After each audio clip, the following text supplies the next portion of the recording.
Okay. I want to finish the years that I spent after we came back from Afghanistan and East Prussia.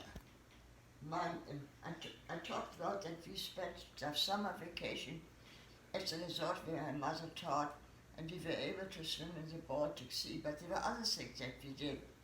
And two of the things that we did, we went to visit the estate of my mother's sister and of my mother's brother. They were both big estates in East Prussia. And the estate of my uncle was given to one of his ancestors 400 years ago by one of the Prussian kings for the war that they fought in some war. It's not important what war, but that estate was 400 years old. It's a big estate.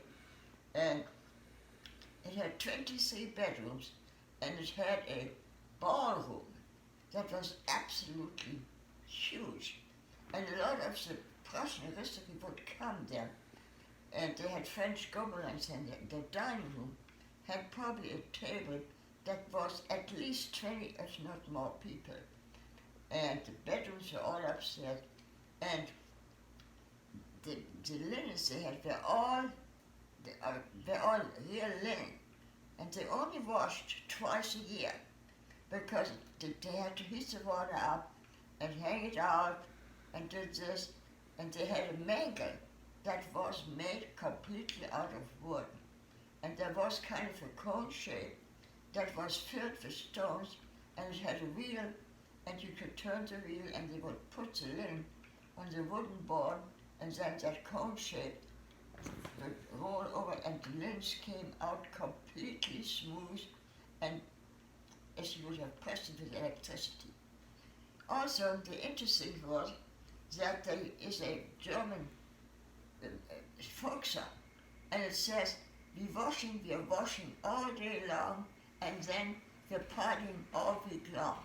And I remember that because at one time we were there, and I mean, they washed for a whole week, and then they had nice food and music, and they danced, and I think the husbands of some of the maids came over, and I sang that song to Ashley one time. And of course it was hard for her to understand that when you wash all week, then you had a party all week. Now the other place was my mother's sister. And in those days they did not have electricity. So every night the maids would come and deposit all the petroleum lamps, because there were a lot of people and a lot of family, and then in the morning they would go around and bring those lamps back to the room they cleaned them. And if you watch any of the Western movies or Gunsmoke, you can see that's how they had their electricity, because the house at that time did not have electricity. They had a huge hall and a big banquet table. In my memory there were lots and lots of people, but I remember most there was that we had for dinner a dish that was milk. In those days the milk was not homogenized, so they would put the milk in blue glass bowls, put it in the cellar, and then the milk would be slightly sour, but it became solid. And then they served it with crumbled black bread, and everybody got a little bit sugar, because in those days sugar was rationed. I did not like that dish, but I did like those blue glass bowls. Then, another estate a little further away, probably an hour by carriage, or maybe 45 minutes, and they were cousins, second degree. And one of the cousins was a tall young man. I think he must have been about 16 or maybe 17. He grew so much that his heart could not keep up with him. There is a medical term, but I don't know what the medical term is in English. But he had to stay out of school for a year. So he came over to my aunt's house very often, and he played the piano. And of course I did not know how to, I didn't read notes, and I wanted the worst case to turn the page from when he played the piano, so that when the page was to be turned, he nodded my head. I was madly in love with him. Maybe I was 12 or 13, but that was my first love affair. And the funny thing is, many, many years ago, when I already lived in the United States, I found out that his brother lived in the same city that my sister lived, and I visited him. Now remember, this was at least 50 or 60 years ago. And this man, by that time he was probably 70, he said to me, "Yeah, you were in love with her, bet you." I said, "Yeah." And I thought to myself, I must have made a really fool of myself that he remembered that 60 years later. Mm-hmm. Well, this young man and my two cousins, they were also in the army, and all of them died in Russia. So we never saw him again. Now this aunt of mine would very often say to me, "Why don't you come and accompany me?" So I did.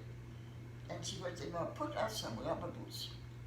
So we would go to a pasture, and I guess they changed pastures for some cows, special cows, and then the cows would come and eat the grass, and of course then they would leave their poops there. And my aunt said to me, "Well, I don't like it after they leave that I have these single green spots. I want to spread that poop." So we, with our rubber boots, we spread the cow poop to make sure that you didn't have those single green spots. And many, many years later again, we had a very good friend, family friend, Paul Chirac. And Paul grew tomatoes. And he said the best fertilizer is horse shit. And of course I was a gardener too then. And so he called me my little sauerkraut. So he called me and said, "Hey, little sauerkraut, would you like some horse shit?" I said, "Bring it on, buddy." Then I always thought of my aunt when I spread the cow shit. Yeah. And also, she took me to her yard where they grew all kinds of fruit, raspberries, yellow and red one, and we picked them. And after a while, my aunt said to me, "Hey, I have noticed that you throw some of these yellow raspberries away." I said, "Yes, they have worms in it." And she said, "The worms are all raspberry. You don't have to throw them away. You just cook them away." But to this day, then nowadays you have very seldom vegetables with worms in. But I always think and it doesn't make sense because the worms all they eat is raspberry, and there was yellow raspberry. And they didn't have electricity, and they didn't have running water, so they had a donkey, and that donkey was blind, and he was yellow, and he was attached to some kind of pump, and he go round and round and round to get that pump motivated so that the water would go into the kitchen. And every 6 or 8 hours at night they turned it off, but during the day it had to be turned around that he wouldn't get dizzy. So these are my memories from my other memories of East Prussia on those estates, because none of them exist anymore. And my uncle, who owned that estate, committed suicide because he did not want to be caught by the Russians. Now, where did you collect the amber? Huh? Where did you collect amber? At the Baltic Sea. But that's a whole other story. Anybody that's interested, because that amber was juice from trees, and in the Ice Age, it froze and it became hard. And amber is soft. You could take a needle, heat it up over heat, and then you can make a hole, and you can string it up as a necklace. But that was when we were in the summer, when my mother lived and was teacher. That was not the two estates. There was no access to the Baltic Sea. Now, in the meantime, while we had the vacation every year for 6 weeks, we lived in East Prussia. That part of East Prussia is now Polish, and it was about 25 miles or maybe 30 miles north of the southern Polish border. My father was supposed to be the headmaster of the school, but of course he was he was in he was in the war, and he had married my stepmother in March of '39. He never came home, so then we were in the divorce proceedings. We had to live with my stepmother, and East Prussia is very, very cold, and I have memories. We had only one room that we could heat because cold the ration, and we had a big oven, Kachelofen, which is like a building that goes up to the ceiling and has an opening, and you put the coals in, and it has another opening where you can put apples in, and you can have roasted apples. Next to that um, stove, it's not a stove, it's a heating unit, was a radio. And for some strange reason, I don't know if I turned the alarm on, but quite often I would get up at midnight because that station had a special station for the soldiers, and that station always ended with a song, Lily Marlene. A lot of people won't know Lily Marlene, but the women whose husband were in World War II knew that there was one woman when I was at the retirement home. She knew that song. That song is a song of sweethearts, and they may not see each other, and I didn't think about it for a long time, and then I found it again on YouTube.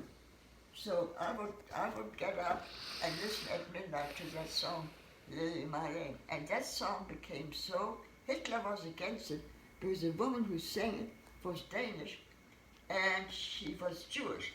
But Hitler couldn't stop it because the soldiers liked it so much. They were homesick, and they're missing their girlfriend, they're missing their wives, and they're missing their children. And it's kind of a sad, positive song, because then the French liked it, the Italian liked it, the English liked it, and when Rommel was fighting in North Africa, they liked it. So the song became kind of international. And I understand the Italian version and English version, and Marlene Dietrich sang a very nice English version of it. Now I can listen to Lily Marlene on my iPad, and I've done it quite often. It's a very lovely, lovely song. The winters in East Prussia were very long and very, very cold. And as I said before, we only had one room to heat, so our bedrooms were ice cold, but we had feather beds. And my sister and I shared a bedroom, and we had feather beds on the bottom and feather beds on the top. But ever so often, I would ask my sister, "Are you warm?" And she said, "No, I'm not warm, I'm cold." And I would crawl in bed with her, because I guess my body heat was always enough. And then when she was warm, I would go back in my own bed. And I remember that she was always so happy. She said, I would say, "Are you feeling better now?" She said, "Yes, I'm warm, I'm happy." Then the winter lasted from November till April. And my stepmother would, on the weekend, would put us in fur coats and warm pants and warm boots, and we had to go skating. And we didn't want to do that, but we did because we were told to. And we skated and we sled. And then in those days they didn't have any cars, so the farmers would come in with their sleds and horses. And they allowed us to tie our sleds on the back of their big sled, and we would ride with them, and then when we tired of it, we just loosened the rope, and then we were offset again. But in the spring, we loved to hit the ice, because the ice was sometimes 4 or 6 inches on the sidewalk. There was a lot of sand too, and we liked it so much because it was then getting warm, and we were able to go with our naked feet in the street to wade in the water from the frozen ice of the sidewalks. Another memory I have there is that we got a newspaper, and the newspaper had every day a romance novel. It's another edition of the romance, and I would read it. My stepmother found that out, and she didn't want me to do that. So what I did, I watched the newspaper, I went into the attic, read that paper, then folded it back. Then she did find out that I did that, so then she decided, well, she might as well read it. So I read a romance novel when I was about maybe 10, 11, or 12. And that is probably the end before we, and then in the meantime, my stepmother had three sons, my half brothers, and two of them are dead, one is still alive. And my father would come home ever so often of, on leave, and he would leave something, a hat or his pistol at our beds, and then we would know that he was home for 10 days. Now, that is the end of my East Prussian memories. The next time I'm going to talk about the fact when it was decided for us to leave to escape from the Russians. Okay, thank you.